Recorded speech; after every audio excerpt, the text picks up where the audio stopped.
भाइयों और बहनों, आज जो कथा आप सुनने जा रहे हैं वो संसार के इतिहास की सबसे अलौकिक, सबसे अनोखी और सबसे प्रेममयी कथा है, जहां मुगल बादशाह की रानी, दरबार की शानो शौकत में पली बढ़ी ताज बेगम एक दिन इस हद तक प्रभु प्रेम में डूब गई कि उसके लिए ताजमहल, महल, शाही जीवन, आभूषण, दास दासियां सब मिट गए और उसके दिल में बस एक ही नाम रह गया, श्याम सुंदर वृंदावन बिहारी लाल। कथा शुरू होती है बादशाह अकबर से। अकबर के जीवन में एक अजीब बात थी, जाने अनजाने उस पर ठाकुर जी की अनुकंपा रही। वो मुगल था, मगर उसका दिल धर्म के प्रति कठोर नहीं था। वो वृंदावन भी जाता था, गोवर्धन भी जाता था, संतों से उसका मिलना जुलना था। स्वामी हरिदास जी का उस पर बहुत आशीर्वाद था। गोसाई विट्ठलनाथ जी का भी उसे बड़ा स्नेह मिला था। शासन भले मुगल का था, लेकिन जितना पढ़ने दिखने में आता है, उसने मंदिरों पर अत्याचार नहीं किया, धर्म के मार्ग में बाधा नहीं डाली। ऐसा संयोग बना कि एक दिन अकबर दिग्विजय के लिए निकला और अपने साथ अपनी रानी ताज बेगम को भी लेकर गोवर्धन पहुंचा। अकबर ने गोसाई जी से विनती की, हमें श्रीनाथ जी के दर्शन चाहिए। गोसाई जी ने विनम्रता से कहा, महाराज, हमारे मंदिर का विधान है कि केवल वैदिक सनातनी ही गर्भगृह में प्रवेश कर सकते हैं, लेकिन आपकी इच्छा का मान रखते हुए हमने एक छोटी खिड़की बनवा रखी है, वहीं से आपको ठाकुर जी के दर्शन कराए जाएंगे। अकबर बोला, वहीं से सही, दर्शन मिल जाए बस। अकबर ने उस झरोखे से श्रीनाथ जी के दर्शन किए और उसका काम पूरा हो गया। वो संतुष्ट होकर लौटने लगा, पर जिसने उस छोटे से झरोखे में अपनी पहली झलक देखी वो थी ताज बेगम, और वहीं से उसकी किस्मत बदल गई, उसकी श्वासों का लक्ष्य बदल गया। जैसे ही ताज बेगम ने झरोखे से ठाकुर जी को देखा, वो त्रिभंग ललित श्याम सुंदर, नीला श्याम वर्ण, बांसुरी धारण किए, मयूर पंख मुकुट, वो मुस्कान जो जीवन भर का थकान हर ले, बस उसी क्षण उसकी दुनिया बदल गई। वही दृश्य उनकी आंखों में बस गया। महल लौट आई, पर मन महल में न था। जहां देखें वही श्रीनाथ जी दिखें, वृक्षों की आकृति में श्याम सुंदर, मयूरों की काया में श्याम सुंदर, बादलों की रेखाओं में श्याम सुंदर, यहाँ तक कि रोटियों की गोल आकृति में भी वही श्याम सुंदर दिखाई देने लगे। भोजन में श्याम, पानी में श्याम, आंखें बंद करो तो श्याम, आंखें खोलो तो श्याम। ये प्रेम वो नहीं था जिसमें भक्त ठाकुर जी को प्रिय समझे, ये वो दुर्लभ अवस्था थी जिसमें ठाकुर जी भक्त को प्रिय समझ लेते हैं। लोग कहते हैं ताज बेगम श्रीनाथ जी के पास नहीं गई, श्रीनाथ जी स्वयं ताज बेगम के मन में चले आए। प्रेम की ऐसी महिमा केवल वृंदावन में ही संभव है। धीरे धीरे ताज बेगम का रोम रोम कृष्णमय हो गया।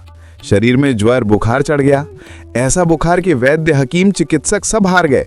बादशाह ने सारा खजाना इलाज में डाल दिया, लेकिन ज्वर कम न हुआ। एक दिन ताज बेगम ने रोते हुए कहा, बादशाह, ये रोग किसी हकीम से नहीं जाएगा, ये कृष्ण विरह का ज्वर है। जब से गोवर्धन में झरोके से ठाकुर जी को देखा, तब से मेरे लिए संसार फीका हो गया है। मुझे लगता है मेरा जन्म आपकी सेवा या किसी महल के लिए नहीं, मैं उन्हीं के लिए पैदा हुई हूँ। कृपा कर मुझे वृंदावन भेज दो। अकबर पहले हिचकिचाया, पर अंत में प्रेम के आगे झुक गया। उसने ताज बेगम को वृंदावन जाने की आज्ञा दे दी। ताज बेगम वृंदावन पहुंची, पर वहां भी मंदिर के भीतर प्रवेश की अनुमति नहीं थी। लोग डरते थे, मुगलानी है, कहीं भीतर जाकर कुछ अनर्थ ना कर दे। पर भक्त को रोका जाए, यह संभव नहीं। प्रवेश न मिला, पर प्रेम को कौन रोक सकता है। वो बाहर खड़ी दर्शन करने वालों से पूछती, अरे बताओ, आज श्याम सुंदर कैसे लगे? कोई कहता, आज पीतांबर धारण किए हैं। कोई कहता, आज कानों में मत्स्याकृत कुंडल है। कोई कहता, गले में मोतियों की माला है। और ताज बेगम सुनते सुनते वैसी ही आकृति रेत पर बनाती और उसी को प्रणाम करती, वाह श्याम सुंदर, आज आप ऐसे ही लगे होंगे। धीरे धीरे उसकी शक्ति बढ़ी। अब वो पूछती नहीं थी, पहले स्वयं रेत पर आकृति बनाती, फिर आने वालों से पूछती, आज ठाकुर जी ने नीली चोली पहनी है क्या? आज कानों में सोने के कड़ूले हैं क्या? आज पाग में मोर पंख जड़ा है क्या? और दर्शनार्थी कहते, हाँ माँ, बिल्कुल ऐसे ही श्रृंगार है।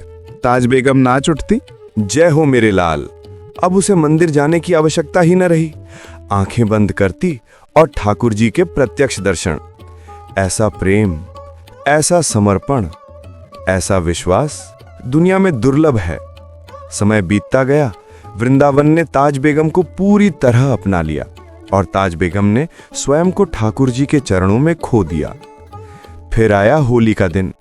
पूरे ब्रज में रंग बरस रहे थे, ढब ढोल बज रहे थे, ग्वाल बाल यमुना में कूद रहे थे, नंद बाबा गुलाल उड़ा रहे थे, यशोदा मैया गोपियों के मुख पर प्यार से रंग लगा रही थीं। और ताज बेगम अपनी कुटिया में बैठकर ध्यान में ठाकुर जी के दर्शन कर रही थीं। लेकिन उस दिन कुछ अजीब हुआ। सब दिखे, वृंदावन दिखा, होली दिखी, लेकिन ठाकुर जी नहीं दिखे। पहली बार उसका हृदय घबरा गया। उसी अवस्था में वो धमार लिखने लगी, उसके अंतिम जीवन के शब्द। उसने लिखना शुरू किया, बहरी ढप बाज रहे, और पूरे ब्रज का चित्रण करती गई। गोपियां खेल रही हैं, गायें भी रंग में सराबोर हैं, बालक यमुना में कूद रहे हैं, माता यशोदा लाल को रंग रही हैं, सब दिख रहे हैं, बस ठाकुर जी नहीं। कुछ पंक्तियां लिख चुकी थी, लेकिन मन व्याकुल था। श्याम सुंदर कहाँ है? आज क्यों नहीं दिख रहे? लिखने के बीच अचानक उसके भावों में परिवर्तन आया। उसने देखा कि असंख्य गोपियां एक साथ गुलाल उड़ा रही हैं। गुलाल का कोहरा छा गया। उस लाल रंग की धुंध में अचानक बांसुरी की हल्की छवि चमकी, फिर मोर पंख, फिर नीलांबर, और उसी धुंध में से श्याम सुंदर स्वयं प्रकट हुए। जैसे कहते हों, आ गए ताज। वही क्षण, उसी क्षण आधा पद लिखा रह गया और ताज बेगम के प्राण निकल गए। वृंदावन में उस दिन आकाशवाणी हुई कि उसका पद अधूरा नहीं रहेगा, और स्वयं श्री राधा रमन लाल ने अंतिम पंक्ति पूरी की, नतत आवत ताज के प्रभु गावत गीत धमार। मुश्किल से कोई मानव इतिहास में ऐसा भाग्य पाएगा कि भगवान स्वयं उसकी कविता पूरी करें। ताज बेगम का वह पद आज भी होली पर नाथ द्वारा में गाया जाता है। वही अंतिम प्रेम भरी पुकार, सुनो दिल जानी मेरे दिल की कहानी, तेरे हाथ हूं बिकानी, तेरे हाथ हूं बिकानी, बदनाम भी सहूंगी सुन दिल जानी, देव पूजा ठानी मैं नमाज भूल जाऊंगी, तज दूंगी कमला पुराण तेरे गुणन कहूंगी, नंद के कुमार कुर्बान तेरी सूरत पे, मुगलानी हूं पर हिंदुआनी हो रहूंगी, सुन मेरे दिल की कहानी तेरे हाथ हूं बिकानी, बदनाम भी सहूंगी सुन दिल जानी, सांवरा सलोना सिर ताज सिर कुले दिए, तेरे नेह दाग में निदाग हो रहूंगी, सुन दिल जानी मेरी अंतिम कहानी, तेरे हाथ हूं बिकानी। वो लिखते लिखते शाम में लीन हो गई। देह वृंदावन में रह गई और आत्मा शाम के चरणों में विलीन हो गई। और यही ताज बेगम की कथा की सबसे ऊंची सीख है।